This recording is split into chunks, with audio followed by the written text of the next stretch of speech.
মাত্র একটা টান, ১ সেকেন্ড, আর আপনার ফুসফুসের ভেতরে শুরু হয়ে যায় একটা যুদ্ধ, যা আপনি কোনোদিন দেখেননি। আপনি ভাবেন ধোঁয়া শুধু ফুসফুসে যায়? না, সে সরাসরি ঢুকে পড়ে আপনার অ্যালভিওলায়ের একদম ভেতরে, যেখানে অক্সিজেন রক্তে মেশে, যেখানে আপনি বাঁচেন।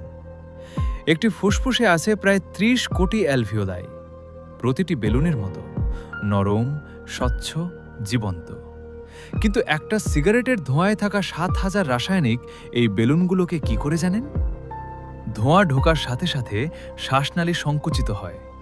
সিলিয়া, যে ছোট্ট চুনগুলো ময়লা বের করে দেয়, তারা প্রথমেই অসাড় হয়ে যায়, আর ধোঁয়া পৌঁছে যায় একদম গভীরে। অ্যালভিওলায়ের পাতলা দেয়ালে আঘাত করে টার, ফর্মালডিহাইড, হাইড্রোজেন সায়ানাইড। ম্যাক্রোফেজ কোষ ছুটে আসে শত্রু ধরতে, কিন্তু বিষাক্ত কণা এত বেশি যে তারা মরে যায় যুদ্ধ শেষ হওয়ার আগেই। অ্যালভিওলায়ের দেয়াল ফুলে ওঠে, প্রদাহ শুরু। একজন ২০ বছরের ধূমপায়ীর ফুসফুস দেখলে মনে হবে ৬০ বছরের বৃদ্ধের। কালো, শক্ত, ভেতরে ভেতরে ধসে পড়া। এটা COPD, chronic obstructive pulmonary disease, এবং এর শুরু হয়েছিল প্রথম সেই একটা টান থেকে।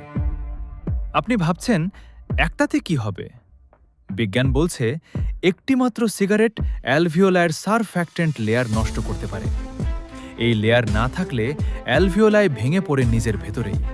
সেটা আর কখনো পুরোপুরি ঠিক হয় না। আপনার শরীর প্রতিদিন লক্ষ লক্ষ কোষ দিয়ে আপনাকে বাঁচিয়ে রাখছে, নিঃশব্দে, অক্লান্তভাবে, আর আপনি তাদের দিচ্ছেন ধোঁয়া। তো আজকের এই টপিক কেমন লেগেছে তোমাদের? কমেন্টে লিখে জানাও।